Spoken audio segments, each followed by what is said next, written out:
আসসালামু আলাইকুম। ভালোবাসি প্রিয়তম পর্ব ৩। লেখিকা সুলতানা সীমা।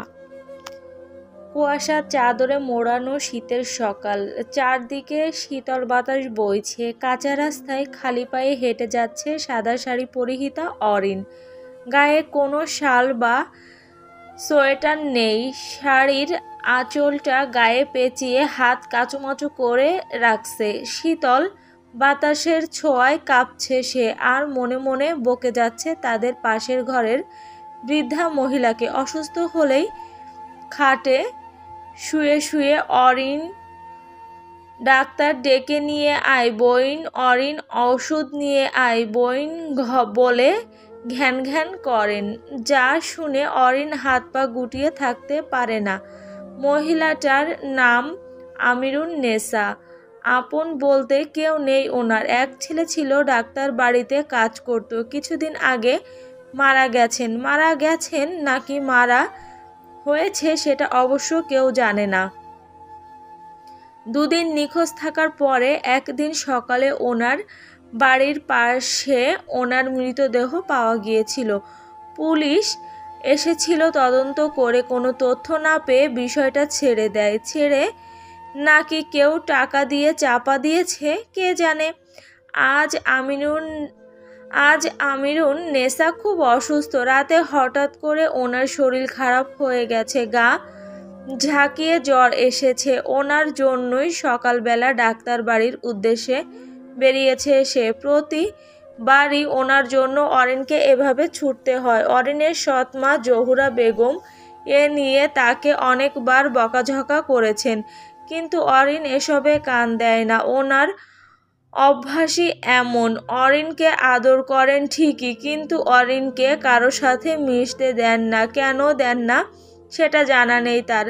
অরিনের মাঝে মাঝে খুব গর্ব হয় তার সৎ মাকে নিয়ে, আবার মাঝে মাঝে ওনার উপরে তার প্রচণ্ড রাগ হয়। উনি হচ্ছেন অরিনের বাবার ফুফুতো বোন। তার মা মারা যাওয়ার পরে ওনাকে বিয়ে করেছিলেন। ছোটবেলা থেকেই অরিনকে ভালোবাসেন তিনি, কিন্তু অরিনের মামাদের, খালাদের কাউকেই উনি দেখতে পারেন না। ওনারা এখানে আসলে তিনি ওনাদের কদর করেন না। কেন করেন না সেটা জানা নেই অরিনের, তবে তার মনটা খুব জানতে চায় এসব। অরিনের বাবা মারা গেছেন 1 বছর হলো।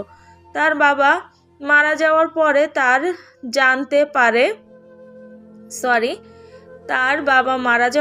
তারা জানতে পারে তার বাবার নামে কোনো সম্পত্তি নেই, সব নাকি অরিনের চাচার নামে আছে। সেই থেকে আজ 1 বছর হলো তার চাচি অরিনদের কাজের লোকদের চোখে দেখেন। মাঝে মাঝে অরিনকে মারতেও চান, কিন্তু অরিনের সৎ মায়ের জন্য পারেন না। অরিনের ওপর তার চাচির এত রাগেরও একটা কারণ আছে। কথাগুলা ভাবতে ভাবতে দীর্ঘশ্বাস ছেড়ে হাঁটায় মন দিল অরিন। ডাক্তার বাড়ির খুব কাছাকাছি চলে এসেছে অরিন।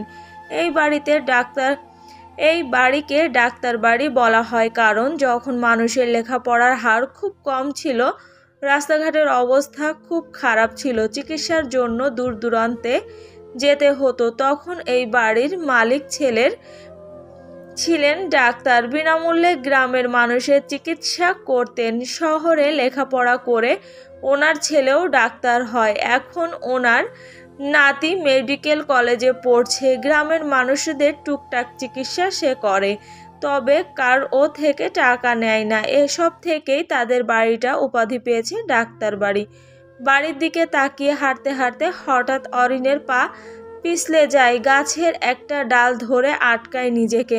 ঘাসের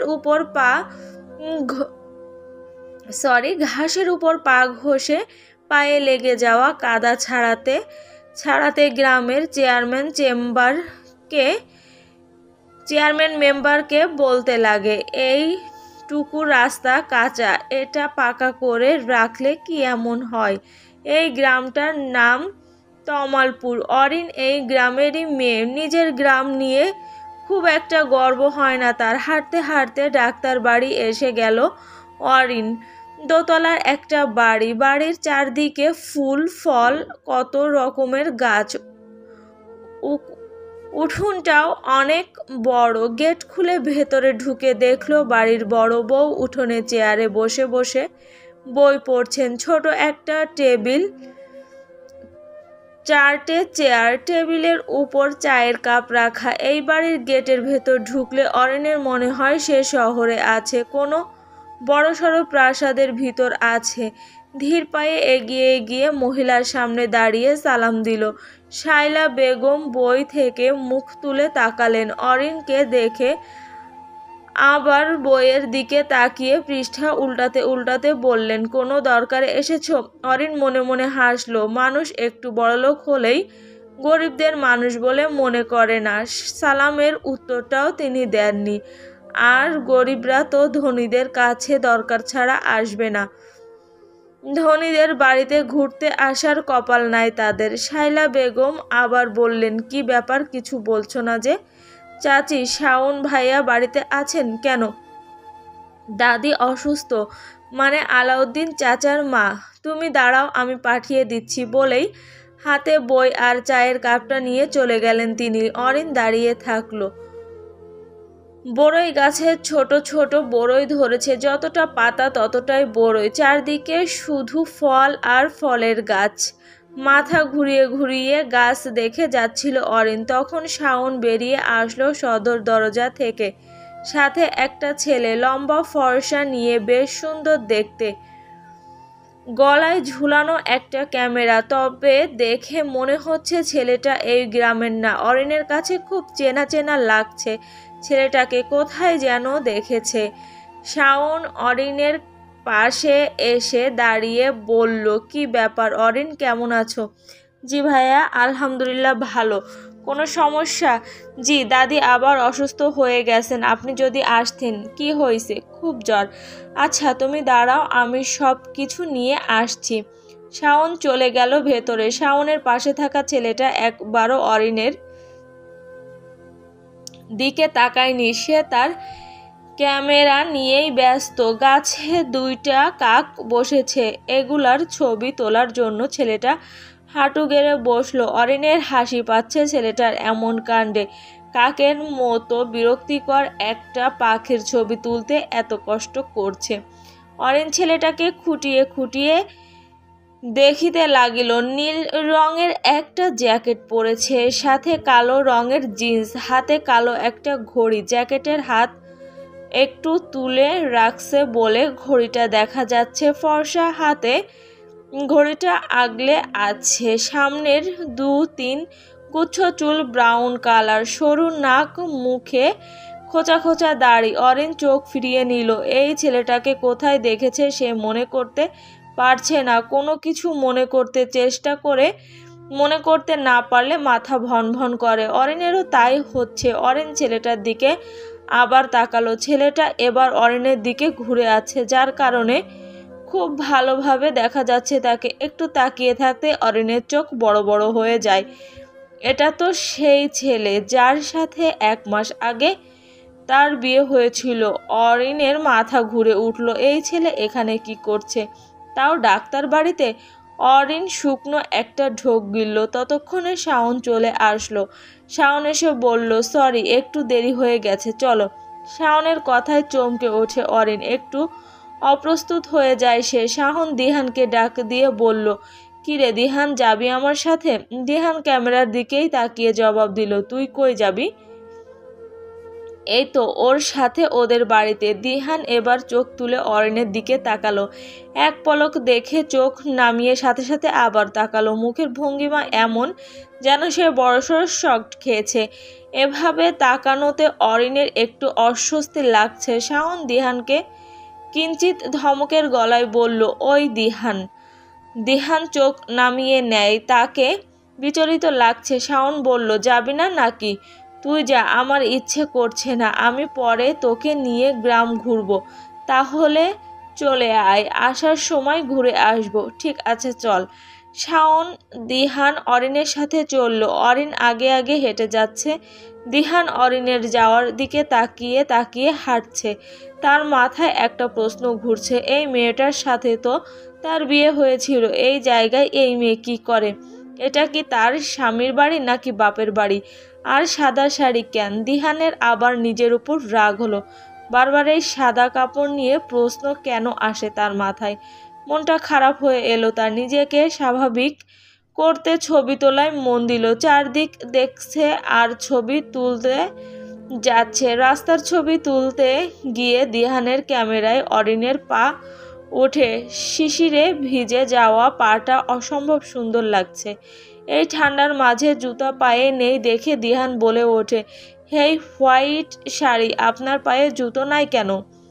অরিন থেমে গেল। কিছুটা অস্বস্তি নিয়ে দিহানের দিকে তাকিয়ে আবার হাঁটা ধরল। কিছুই বলল না। শাহন দিহানকে ইশারায় ধমক দিল। দিহান বলে উঠল, ধমক দিচ্ছিস কেন? আমি তো শুধু জিজ্ঞেস করলাম জুতা নাই কেন? আসার সময় ছিঁড়ে গেছে। কথাটা বলে অরিন হাঁটার গতি বাড়িয়ে হাঁটতে লাগলো। দিহান কিছু বলল না। কয়েকটা পাতিহাঁস প্যাক প্যাক করে হেঁটে যাচ্ছে। দিহান ছবি তুলতে লাগলো। ছবি তোলার কারণে একটু পিছনে পড়ে যায়। শাওন আর অরিন আগে এসে উঠে অরিনদের বাড়িতে। ওরা বাড়িতে ঢুকে গেছে দেখে দিহানও দৌড়ে এসে ঢুকে। টিনের বেড়া দেওয়া চারপাশটা, টিনের একটা গেট। ভেতরে এসে দেখলো মাত্র ৬-৭টা টিনসেটের ঘর, ২-১ হাত পরপর একটা ঘর। এরকম বাড়ি দিহান এই প্রথমবার দেখছে, আর কখনো দেখেনি। ছোটবেলায় দেখলেও মনে নেই। শাওন একটা ঘরে ঢুকলো, দিহান গিয়ে ঢুকলো না। এভাবে হুট করে মানুষের বাড়িতে এসে কারো ঘরে ঢুকে যাওয়া নিতান্তই অভদ্র কাজ। একটা মেয়ে একটা ঘর থেকে বের হয়েছিল, দিহানকে দেখে আবার ভিতরে ঢুকে যায়। দিহানের মনে হলো এভাবে গেটের ভেতরে আসা তার উচিত হয়নি। সে চলে যেতে পা বাড়িয়ে আবার থেমে যায়। তার চোখ সাদা শাড়ি পরিহিতা মেয়েকে খুঁজছে। আজ থেকে ১ মাস আগের সেই কালো রাতে যে মেয়েটার জীবনে ঝড় তুলেছিল, সে যন্ত্রণার ঝড়। দিহান কিছুক্ষণ দাঁড়িয়ে থেকে বেরিয়ে আসলো। তার অস্বস্তি লাগছে এভাবে অভদ্রদের মতো দাঁড়িয়ে থাকতে, কিন্তু বারবার ইচ্ছে করছে এই মেয়েটার বিষয়ে জানতে। আচ্ছা, মেয়েটা কি খুব গরিব? প্রশ্নটা মাথায় আসতেই দিহানের মনে অস্থিরতা কাজ করলো। বৃদ্ধ মহিলাটাকে দেখে ওষুধপত্র দিয়ে বেরিয়ে আসে শাওন। অরিন শাওনের পিছু পিছু বেরিয়ে আসে। শাওন অরিনকে বলল, রাস্তার বিষয়টা নিয়ে কিছু মনে করো না অরিন, ও এমনই, কখন কাকে কি বলতে হয় বোঝে না। বুঝই তো, শহরের ছেলে, তাও দেশের বাইরে ছিল এতদিন। মাঝে মাঝে দেশে আসলেও শহরেই থেকে গেছে, কখনো গ্রামে আসেনি। আমার মেজো মামার ছেলে, তোমার মনে আছে দিহান ইসি লুপার কথা? ওই যে তুমি একবার গিয়েছিলে আমাদের বাড়ি, তোমার মা অসুস্থ ছিল, তখন উঠোনে অনেকগুলা ছেলে মেয়ে ব্যাডমিন্টন খেলছিল, আর একজন পড়ে গিয়ে হাতে ব্যথা পেয়েছিল, দিশা, ওটা তো ওরই বোন। আর জিহান ভাই মিহানকে তো চেনই, ওরা আগে খুব আসতো। দিহানও ছোটবেলায় আসতো এখানে, বড় হয়ে আর আসেনি, তাই হয়তো চেনো না। অরিন খুব ছোট করে ওহ বলল। শাওন অরিনের দিকে তাকিয়ে আছে। অরিন একবার তাকিয়ে চোখ নামিয়ে নেয়। শাওনের এভাবে তাকানো মাঝে মাঝে তাকে খুব ভাবায়। নিজেকে সামলে শাওনকে বলল, মিহান ভাইয়া কি এখন আসেন না? 4 মাস হবে স্টাডির জন্য দেশের বাইরে চলে গেছে। ওহ আচ্ছা, তাহলে আজ যাই, দাদির খেয়াল রেখো। জি। শাওন চলে গেল। গেটের কাছে গিয়ে আবার পিছন ফিরে তাকালো। প্রতিবার যাওয়ার সময় গেটের কাছে গিয়ে তাকাবে, এটা তার অভ্যাস নাকি অন্য কিছু বোঝে না অরিন। শাওন তাকিয়ে আছে কিনা দেখতে অরিন তাকালো। সত্যি সত্যি সে তাকিয়ে আছে। অরিনের দিকে তাকিয়ে মৃদু হাসি দিয়ে চলে গেল। অরিনের চাচি সেলিমা বেগম এতক্ষণ দাঁড়িয়ে দাঁড়িয়ে রাগে ফোঁসফোঁস করছিলেন। শাওন চলে যেতেই বড় বড় পা ফেলে এসে অরিনের চুলের মুঠি ধরলেন। আকস্মিক ঘটনায় অরিনের কলিজা দ্রুত লাফাতে লাগে। আর্তনাদে আহ বলে ওঠে সে। সেলিনা বেগম দাঁতে দাঁত চেপে অরিনকে বলেন, নষ্টা মেয়ে, আবার বাড়িতে কোনো ছেলে নিয়ে আসতে নিষেধ করেছি না? দুদিন পর পর এই ছেলেকে নিয়ে এসে আমার বাড়িতে ঢুকিস কেন? তোকে থাকতে দিয়েছি বলে তোর নাগরদের নিয়ে এসে আমার বাড়ি ঢুকবি? অরিন নিজেকে ছাড়াতে ছটফট করছে। পাশের ঘর থেকে জোহরা বেগম দৌড়ে এসে সেলিনার থেকে অরিনকে ছাড়ান। সেলিনা আবার এসে অরিনের চুলের মুঠি ধরতে যাবেন, তখন জোহরা আটকিয়ে বলেন, আপা মাইরেন না, আপা দয়া কইরা মাইরেন না, সর এখান থেকে, দরদ দেখাতে আসবি না। আমি দরদ দেখাইতেছি না আপা, আপনি ঘরে যান, ও আর অমন করব না, আমি বুঝাইয়া কমুনে। সেলিনা বেগম রাগে বিড়বিড় করে অরিনকে বকতে বকতে চলে গেলেন নিজের ঘরে। অরিন চোখের পানি মুছতে মুছতে নিজের ঘরে পা বাড়ালো। জোহরা বেগমও গেলেন অরিনের পিছু পিছু। অরিন খাটে বসে কান্না করছে। জোহরা বললেন, এই লাইগা কই, কারো উপকার করণের দরকার নেই, এই বুড়ি তো আমাগো কেউ না, তাইলে এই বুড়ির লাইগা মরবি কেন? আমরা তাগো বাড়িতে থাকবার পারতেছি, এইডাই অনেক। কথাটা বলতে বলতে জোহরা বেগম ঘর থেকে বেরিয়ে যান। ওনার রাগ হচ্ছে অরিনের উপর, নিজে এত অসহায় তাহলে অন্যের জন্য ছুটে ছুটে কেন মরবে? নিজের ঘরে গিয়ে সেলাই মেশিনে সেলাই করতে বসলেন তিনি। হাতে টাকা নাই, ঘরে চাল নাই। কয়েকদিন ধরে অরিনের প্রাইভেটেরও ছাত্রছাত্রী নাই। শীত নেমে এসেছে। অরিনের একটা সোয়েটার নাই। ভালো একটা সোয়েটার ছিল, গত বছর একটা ভিক্ষুককে দিয়ে দিছে। নিজের নাই, তার মধ্যে আবার দান করতে যায়। শীত পড়েছে থেকে গায়ে ওড়না পেঁচিয়ে থাকে। একটা মাত্র শাল, যেটা জোহরা বেগমের গা থেকে খুলতেই দেয় না। আজ সকালে ঘুম থেকে উঠে অরিনের জুতাটাও ছিঁড়ে গেছে। একটা সোয়েটার আর একটা জুতা কিনতেও কিছু টাকার দরকার, কেউ যদি দেয় তাহলে সেটাও অরিন নেবে না। বুক ছিঁড়ে আসা দীর্ঘশ্বাস ছেড়ে কাজে মন দিলেন তিনি। দেহান শাওন একটা পুকুরের পাশ দিয়ে হেঁটে যাচ্ছে। পুকুরে মাছ চাষ করা হয়েছে। একটু পর পর মাছ লাফ দিয়ে উঠে, দৃশ্যটা মুগ্ধকর। কিন্তু দিহানের ভালো লাগছে না। তার কেন জানি অরিনের বিষয়ে জানতে খুব ইচ্ছে হচ্ছে। বারবার অরিনকে নিয়ে প্রশ্নগুলো তার মাথায় জেঁকে বসছে। শাওনকে কিভাবে জিজ্ঞেস করবে বুঝতে পারছে না। যদি শাওন অন্য কিছু ভাবে তাহলে নিজের সব দ্বিধাবোধ পিছনে ছুঁড়ে শাওনকে প্রশ্ন ছুড়ল দিহান, আচ্ছা শাওন, ওই মেয়েটার নাম কি? কোন মেয়েটা? ওই যে রাস্তায় একটা মেয়েকে ওটা বললাম বলে বকলি, ওর নাম অরিন। আচ্ছা, মেয়েটা বিবাহিতা? শাওন কপাল কুঁচকে তাকালো দিহানের দিকে। তারপর দিহানের পিঠে চাপড় দিয়ে বলল, কি ব্যাপার বলতো? ইয়ার এত নেগেটিভলি নিচ্ছিস কেন? আমি তো শাড়ি পরা দেখে জানতে চাইলাম। আর কেন জানি মনে হচ্ছে মেয়েটার মনে অনেক কষ্ট আছে। শাওন একটা লম্বা দম ছেড়ে বলল, জানিস দিহান, মানুষের জীবন কতটা কষ্টের হতে পারে সেটা ওর জীবন না দেখলে বলতে পারতাম না। ছোটবেলায় ওর মা মারা যান, তারপর ওর বাবা বিয়ে করেন ওনার ফুফুতো বোনকে। ওর সৎ মায়ের কোনো সন্তান হয়নি। আর অরিনকেও অনেক ভালোবাসেন তিনি। ওর এসএসসি দেওয়ার পরে আমাদের গ্রামে একটা মেলা হয়। সেই মেলাতে আমাদের পাশের গ্রামের একটা ছেলে অরিনকে দেখে পছন্দ করে। ছেলেটা বিদেশ থেকে এসেছিল, পরিবারও ভালো। চাচাদের আর্থিক অবস্থা ভালো না থাকায় বিয়ে দিতে রাজি হয়ে যান। বিয়ের যত টাকা খরচ লাগে সব কিছু ছেলে করে।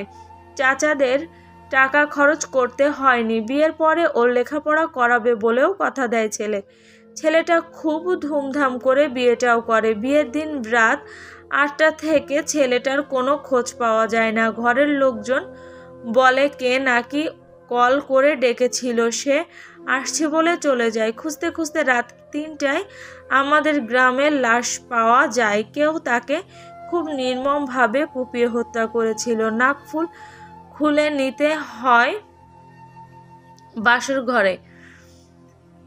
বধূ বেশে স্বামীর অপেক্ষায় বসে থাকা অরিনের। তারপর অরিনকে নিয়ে আসেন চাচা। অরিনের জন্য চিন্তা করতে করতে একসময় চাচাও মারা যান।